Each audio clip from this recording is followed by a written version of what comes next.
Welcome to Naturally Plus Talk TV.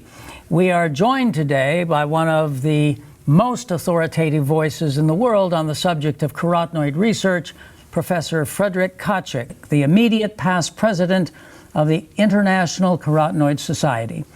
Now, as I understand, in the beginning, your research wasn't taken very seriously by the scientific community.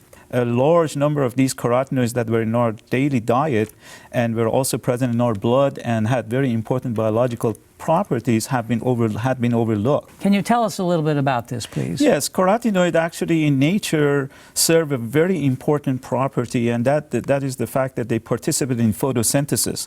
Photosynthesis is a process where plant uses the sunlight to convert the energy from the sunlight into chemical energy that is used for the growth of the plant.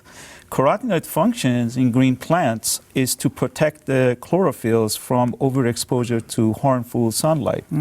Therefore, it is fair to say that if we did not have carotenoids in green plants, we wouldn't have a green planet.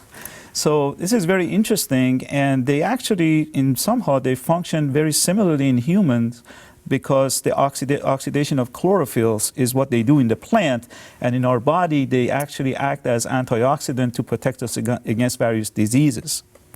And of course, there are about 700 carotenoids in nature, whereas in our food supply, perhaps these are as many as 50 carotenoids that I have divided into various categories. For example, in the green vegetables and fruits, of course, such as beans, lima beans, broccoli, Brussels sprouts, and cabbages, and these are basically sources of lutein, zeaxanthin, alpha and beta carotene, and beta-cryptozanthin, alpha and beta-cryptozanthin.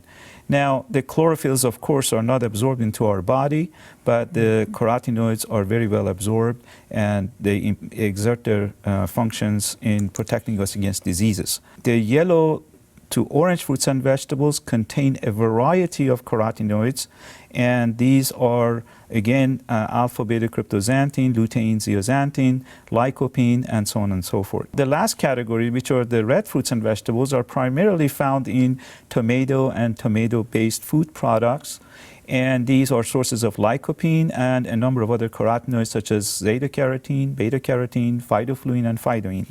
However, other carotenoids such as lutein, zeaxanthin, and alpha-cryptozanthin, these are the carotenoids that are found in the formula by Naturally Plus. It is not really very clear if the carotenoid esters are as bioavailable to humans as the free form of the lutein and zeaxanthin, which is, again, the carotenoids found in the Naturally Plus formula. You have talked about bioavailability of these, and I know from our previous discussion this is extremely important. Can you talk a little about that, please? Yes, it is important to point out that, for example, if you eat a salad that contains, for example, 10 milligram of lutein in that food, not all of it actually ends up in the human blood, because it's going to have to go through various stages before it actually ends up into the human bloodstream.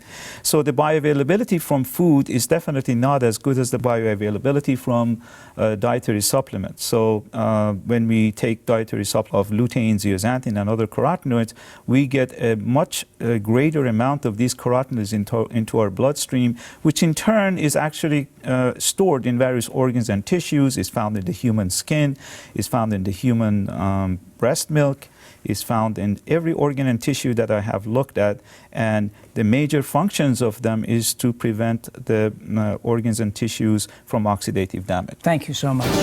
Appreciate it.